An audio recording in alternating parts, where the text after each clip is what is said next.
Hey everyone, this is Four Guys with Glasses here, giving our status presentation for our flashcard app. Devin. Hi everyone, this is Devin. I'm going to be talking about the functionality status of our app.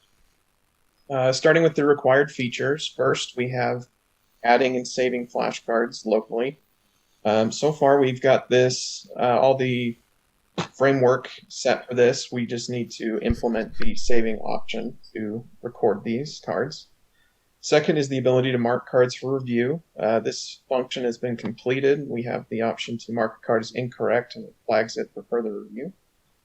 Third is the card editing features.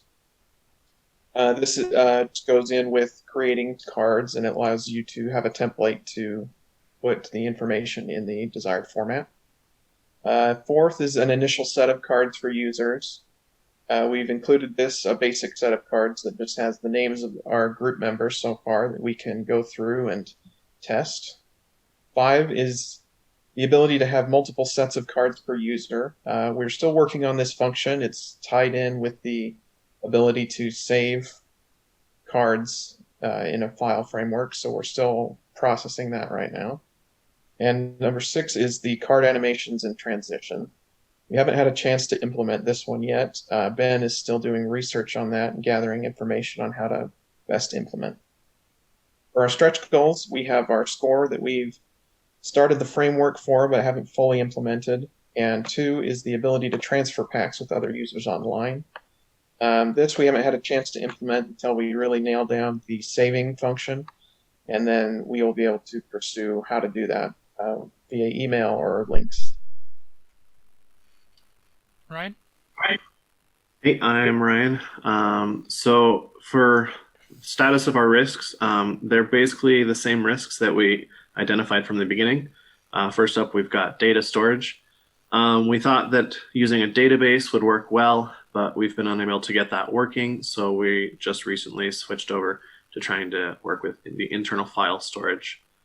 We've not got that functioning yet, but we think that's going to work better for us. And the second risk is with our card animation. We've got the basic play functionality working. And so Benjamin, who's not with us today, he's been working on and researching how to actually animate that transition rather than just switching screens, which is what it currently does. Okay. And my name is Matt, and I'll be demonstrating what we currently have for our app. No information at the moment is being passed from activity to activity. It's one of our next big things that we need to work with. We're using just a simple test deck as part of it.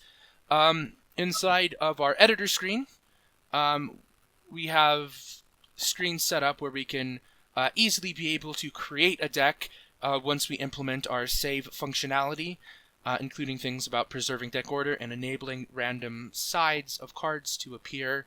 We don't have our save function, so we can't really select a deck to edit, but we can edit the test deck, edit in quotes at the moment, and the sample title here and the options for it are pulled directly from our test deck data, our high score there as well, and it pulls up the number of cards that we have. We can hit view cards and show the 4 cards that we have at the moment.